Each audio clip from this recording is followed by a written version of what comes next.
Hi all, welcome to football arena. UEFA champions ലീഗിന്റെ pre quarter മത്സരങ്ങൾ ഇപ്പോൾ പൂർത്തിയായിട്ടുണ്ട്. Quarter lineup ഇപ്പോൾ നമുക്ക് ലഭിച്ചു കഴിഞ്ഞു. റയൽ മാഡ്രിഡും ആഴ്സണലും തമ്മിൽ ഏറ്റുമുട്ടുന്ന ഒരു മത്സരം ഫുട്ബോൾ ആരാധകരെ കാത്തിരിക്കുന്നു. PSG എതിരാളികൾ ആസ്റ്റൺ വില്ലയാണ്. FC ബാഴ്സലോണയും ബൊറൂസിയയും തമ്മിലാണ് ഏറ്റുമുട്ടുക. അതേസമയം ബയേണിന്റെ എതിരാളികൾ ഇറ്റാലിയൻ കരുത്തരായ ഇന്റർ മിലാനാണ് വരുന്നത്. ഇങ്ങനെയാണ് ക്വാർട്ടർ ഫൈനൽ ലൈനപ്പ് ഇപ്പോൾ പൂർത്തിയായിട്ടുള്ളത്. ഇതിന് പിന്നാലെ CBS സ്പോർട്സ് ഇപ്പോൾ ഒരു പുതിയ പവർ റാങ്കിങ് പ്രസിദ്ധീകരിച്ചിട്ടുണ്ട്.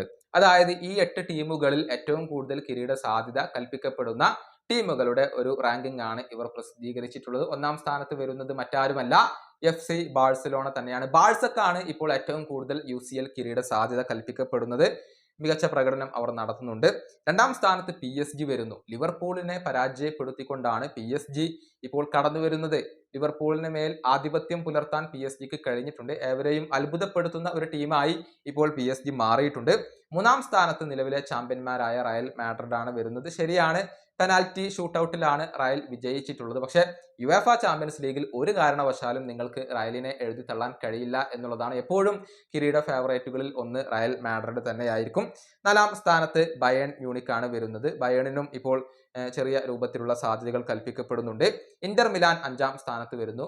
മികച്ച പ്രകടനം ഇന്റർ മിലാൻ നടത്തുന്നുണ്ട്. ആറാം സ്ഥാനത്ത് ആഴ്സണൽ വരുന്നു. ഒരു വലിയ വിജയമാണ് അവർ പ്രീ ക്വാർട്ടറിൽ നേടിയിട്ടുള്ളത്. പക്ഷേ വലിയ ഒരു സാധ്യതകളൊന്നും തന്നെ അവർക്ക് ഇപ്പോൾ കൽപ്പിക്കപ്പെടുന്നില്ല. ഏഴാം സ്ഥാനത്ത് ബൊറൂസിയാണ് വരുന്നത്.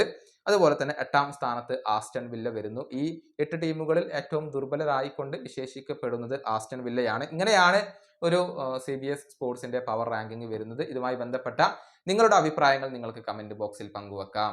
ഈ വീഡിയോയുടെ അവസാനിപ്പിക്കുന്നു. അടുത്തൊരു വീഡിയോയിൽ കാണാം.